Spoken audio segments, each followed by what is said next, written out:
about all decisions I made. Decisions, stack up my money, stack it on pay.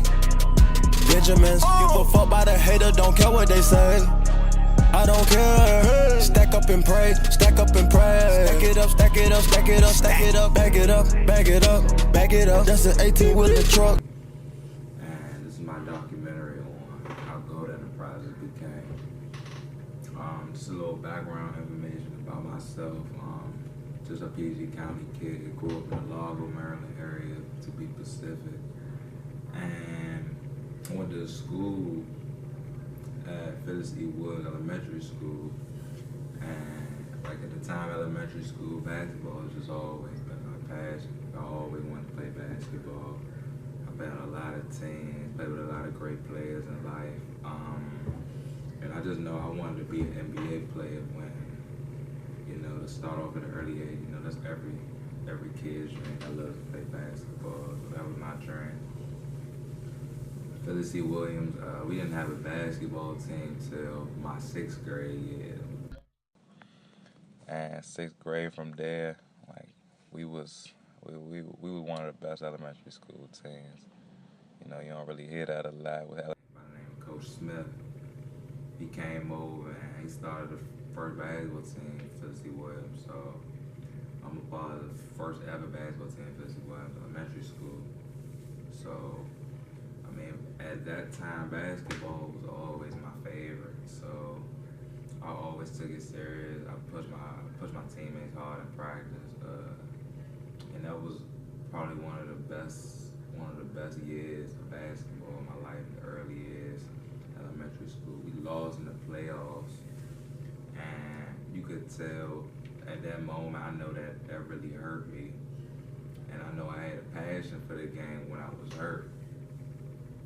So at the end of that season, I got in contact with the coach at Ernest Just Middle School. I emailed him, Coach Lawrence Pugh, currently the coach at Central High School right now, who literally one of the top coaches in the PG County area, currently coaches at Central High School. I knew about Coach Pugh for a while. I knew he's one of the top coaches in the area, especially at Ernest Just, having a winning teams almost every year. I reached out to him and I was like, hey, I'm a 6th grader. I'm about to come to Ernest Just. Can I come through for a practice? And I remember he emailed back and he said, come on, show up for a practice. I showed up, practiced with the team, and he was impressed with my game. And I was the only 6th grader to play on that summer league, fall league team, going into 6th grade and going into the 7th grade, And so I knew I was ahead of most of the kids going into Ernest Just.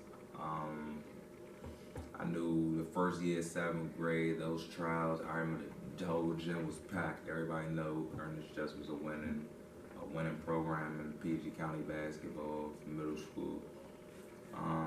I knew most of the guys from the year before, playing with them when I was a 6th grader.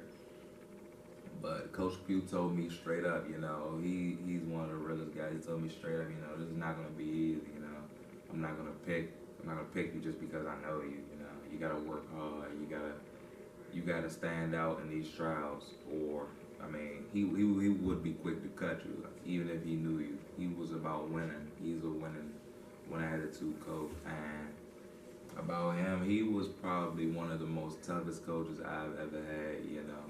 I remember games where he screamed at me all the time, scream at other players on the team. But that's love. That's tough love for basketball. If you're passionate about the game, you can take tough, constructive criticism from your coaches. So 7th grade, I ain't really play that much, but I remember trying out.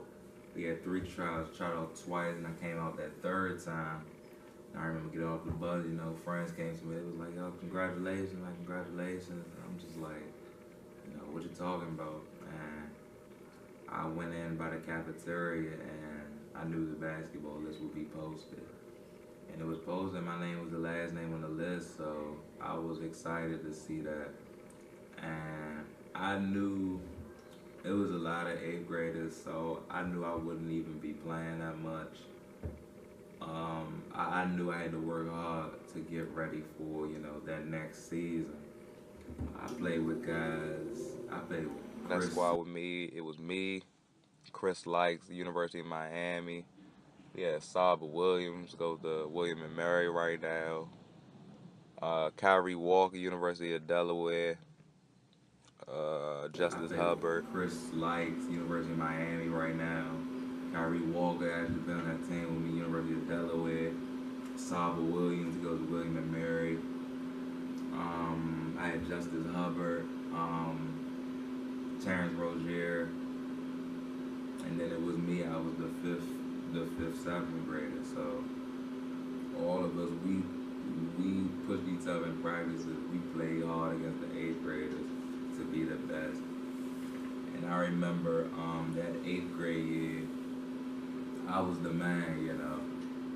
I was one of the top players in the area for middle school basketball in PG County. That league was very competitive. We played Holy Trinity, Walker Mill, a lot of the tough schools around the area. Coming into that year, everybody, I was the man. A lot of teams and schools knew about me coming to the school. I was one of the top scorers. But the thing is, all those 5, 7th graders that were playing with me my 7th grade year, they all left, most of them. I know Chris left. He went to Gonzaga. No, Chris left. He went to a private school. I'm not sure. I don't remember the private school he went to. Kyrie Walker, he left. Justice, he left. Saba stayed. Saba stayed and Terrence stayed. So it was me, Saba, and Terrence. We were the only returners. And we took off from there. We was beating everybody, But it came down to the final playoff game. We lost the Holy Trinity and they had one of the top recruits in the area. He actually plays at the University of Delaware, the University of Drexel right now. Sam Green, he was one of the top players, and we lost to them. So, and a lot of that came from the coaching change as well too. 8th grade, Coach Pugh left. He went to Central High School to be the head coach there. And we got the coach from Thomas Pullen Middle School, which was Timothy Hips. Me and him had a pretty close relationship. When he came, he just let me know up front that, the ball was gonna be in my hand. I was one of the top guys, and he just put the ball in my hand, and he just let you play your game. So that's the same with Coach Pugh too. When Coach Pugh left, everybody missed him. But it was the best for him. It was the best decision for him. So we was all excited, and we had a fun year in middle school. But after middle school, I was looking into a lot of private schools. I was interested in DeMatha and Bishop McNamara. I remember when I went to DeMatha for a little visit, and I didn't really like it like that, But I went to McNamara. That was a good school, and I liked everything about that school. So I went to McNamara. I started off on the freshman team. I didn't really go out for JV, Some other guys did. They got cut. Some made it, But I went out for the freshman team. Freshman team, we were loaded. We beat everybody. Ran through that league like it was nothing. We played guys like the math, and we beat them by double digits. I think it was about 20 or more. They had Markel Fultz, you almost know, #1 draft pick in 2017. They had Markel Fultz, Quinn Drayton from Towson, DJ Mitchell went to Oldmar Christian. All those guys were the top players on the team, and we beat them, and we could have competed with anybody. After that year, the schoolwork got a little hard for me. don't think I could have I could have managed it actually, but it's just a lot of things was different from public school, and I was coming from public school. The grading system was different in private school, and so I decided I left and I went back to public school at Eleanor Roosevelt in my 10th grade. So I wanted to play on the varsity teams right off the back, but unfortunately I played JV my 10th grade year. It was a good learning experience too, though. I mean, I never played JV at McNamara, so I thought I'd just jump straight up to varsity. But at Roosevelt, I remember my coach was Brian Hogg. He was he was a real cool coach, man. But he was about his business too. He wanted his players, push hard in practices, no joking around. That was just his memo. I remember he just always said, no joking around. Man, we used to run. We used to run up the stairs all the time. He put it on us, man. But as a basketball player and someone that really wanted to play this game, I really understood where he was coming from. Man, the first day I went to Roosevelt and I went out for trials. I think it was like a summer league trial, and I made the team. I was like I was a standout that day. I met a lot of the coaches. Coach Brian Hall, Brendan O'Connell was the head coach at Roosevelt. Brendan Strong, he was a assistant coach. And Coach Seegers, and it was a Steve Seegers. He was man. He told me a lot as soon as I came, and I thank him a lot for that. He told me a lot of stories. I could have played varsity or all that as soon as I came here. But JV, it was the best experience for me.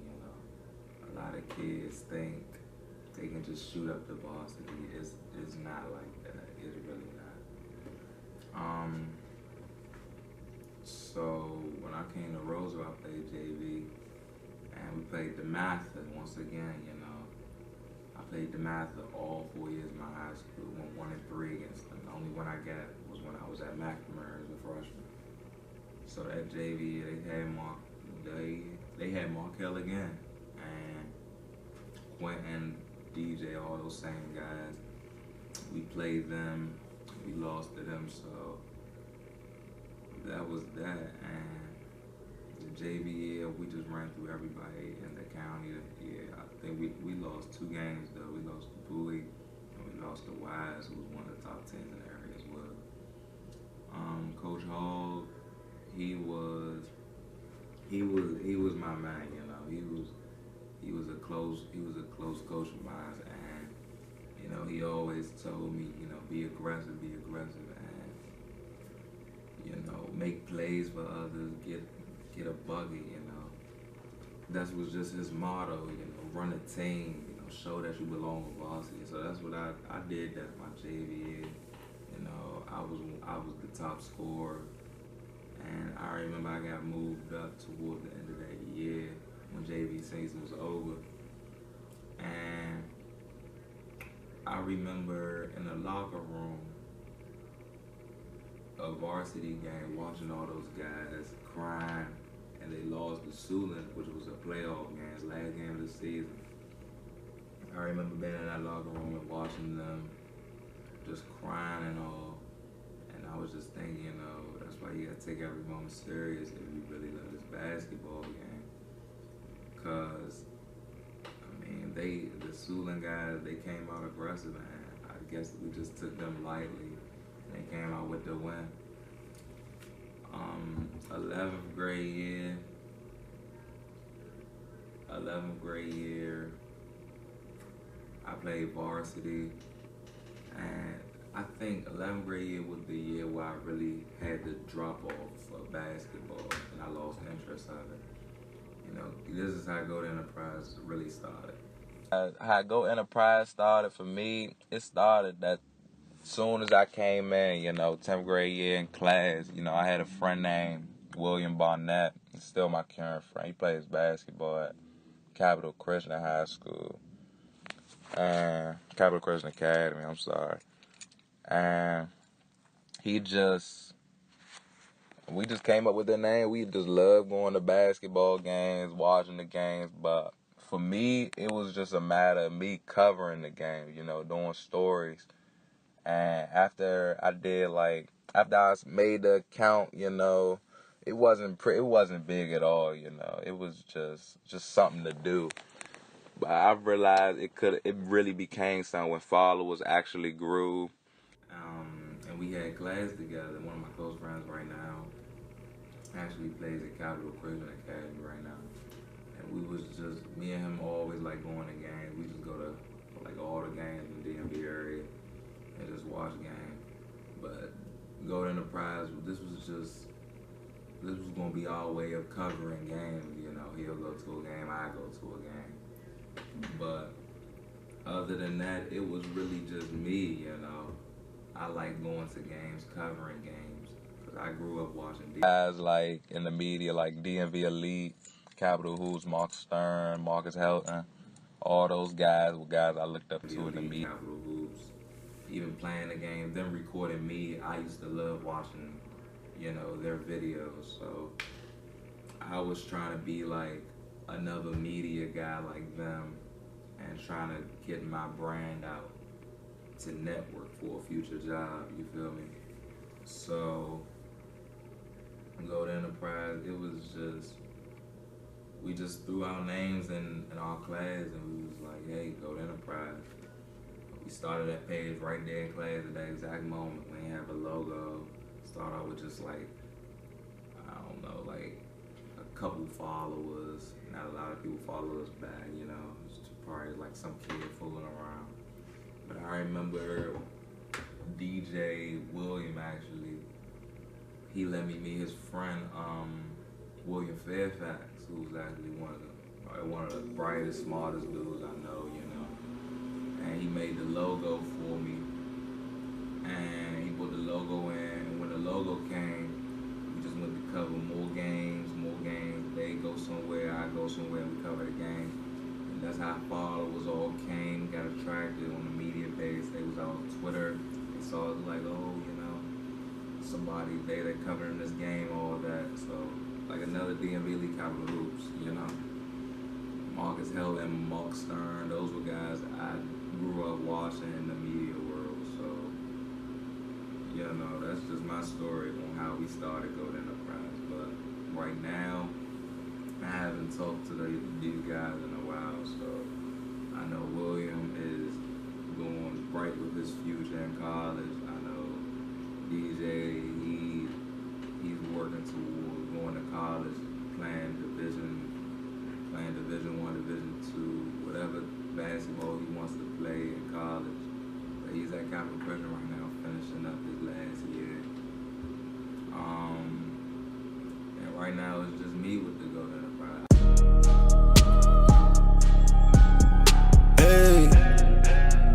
Hey, we get money on that motherfucker, man. I know what the fuck we talking about. I don't know what the fuck y'all niggas doing. You know what I mean? Nah, for real, man. I'm thinking about all decisions I made. Decisions, stack up my money, stack it unpaid. Benjamins, give a fuck by the hater, don't care what they say. I don't care. Stack up and pray, stack up and pray. Stack it up, stack it up, stack it up, stack it up, back it up, back it up.